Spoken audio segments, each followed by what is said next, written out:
We are the performers who live in Pulau Pinang. Hey, yeah, yeah. And if you call us entertainers, you would not be so wrong. Yeah. It's part and parcel. Hi, Miss Aida. Do you mind telling me who you are and which organization are you from? Hi, I'm Aida Redza. I'm from Studio Pentas, but I also wear several hats in Penang. I head the Euphoria Penang Modern Dance Ensemble. I'm also a chairperson for different organizations, but members of Arts Ed, Ombak Art Studio, so very actively out there promoting performing arts, mainly dance and physical movement. I would say physical movement, site creations, so people know me in and around Penang. Yeah, Yes, so to introduce our myself. little Miss Popular in Penang. So maybe if you can, you just share a brief start on when did Studio Pentas started? Oh, well, Studio Pentas came out much later in the years that I've been back in Penang since 2010. I was first with, like I said, Ombak is my first platform, working together with some of the pioneers of theatre and dance and music from USM, as I'm alumni of the university, Pusat Seni. And then, I was dabbling around with, perform, because I've been dancing since after high school, continued on to being a professional dancer and then doing my degree and masters, etc. So I came back with this idea that all my works and creation has been as an activist for different social causes. So I came back also at the same time a mother of two.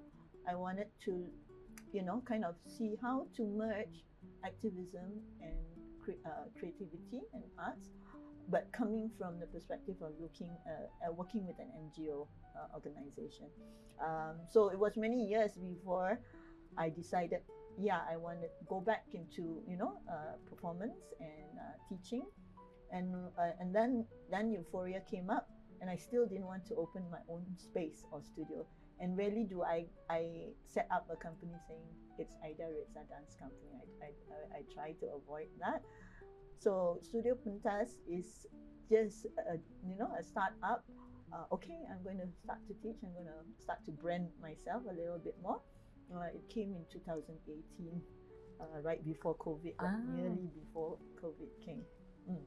So Studio Pentas is actually a space for you to explore and also to promote your love for dance and also to incorporate your passions as well. Yeah, it was also I would say a more inclusive and accessible platform for me, because in the performing arts, as you know, there are all many different tracks, and for some it is professionalism, so it's not so inclusive, focusing on community work, for example, involving community, because it is an elite art type of platform.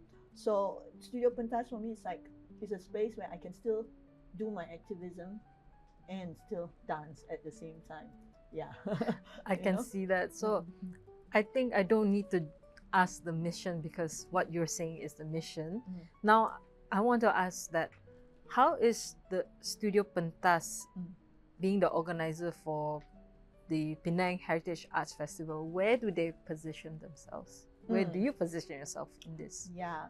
So I mean, when I come in as myself with my own artistic vision and goal, I also have a company called Green River Productions, and that's more of how I perceive or I produce works that are more related to my needs, if we can put it that way.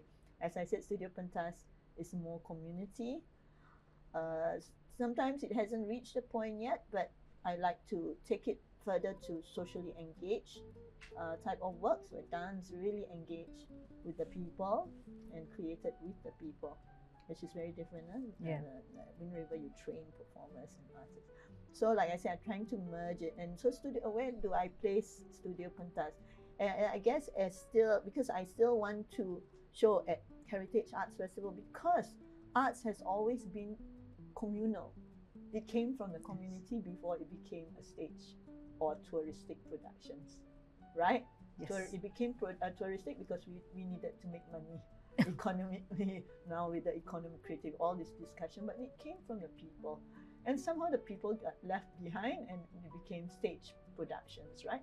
So for me, that's where I feel I want to put Studio Pentas in the light a little bit, to emphasize that it's still a people-led festival, rakyat making it, you know. And of course, we are saying here that I'm involving young emerging artists, which very rare festivals do, because it's all about established artists, especially as you see the ones that we have here, established.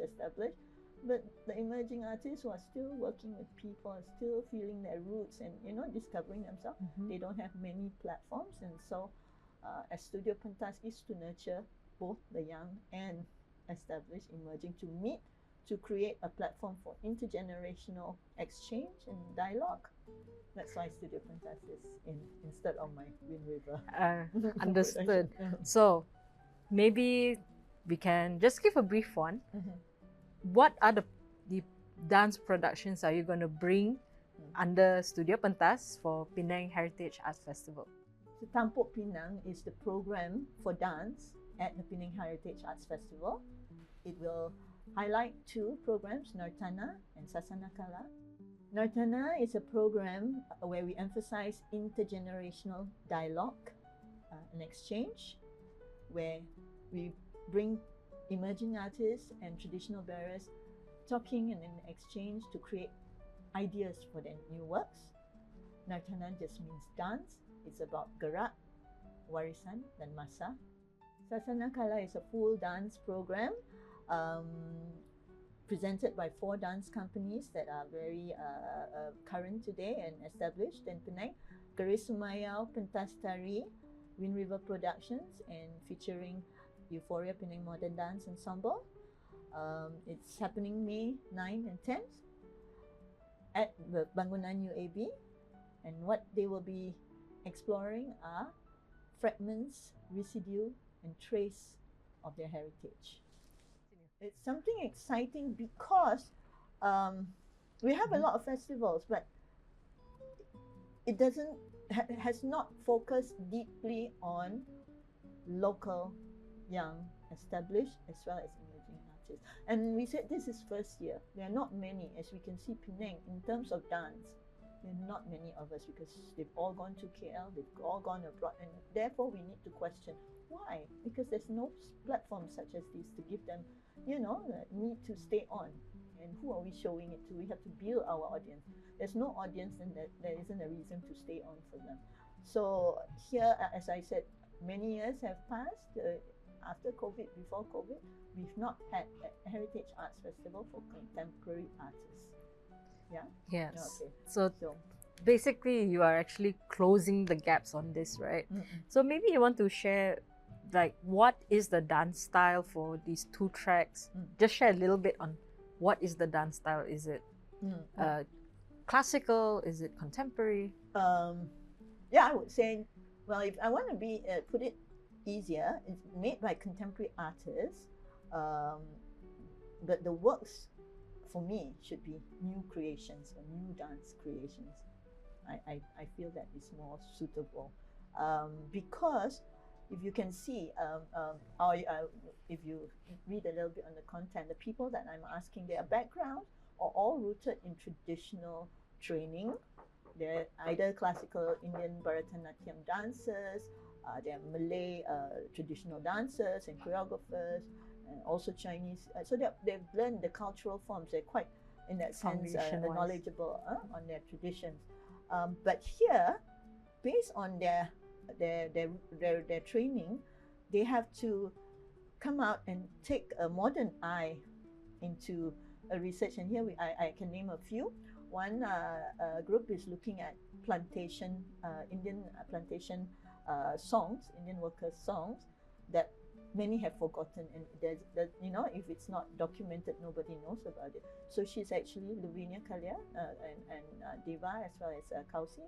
They're actually working with KL artists who have compiled this song and actually using that to inspire and to inform their style or their dance style, their dance quality, their vocabulary.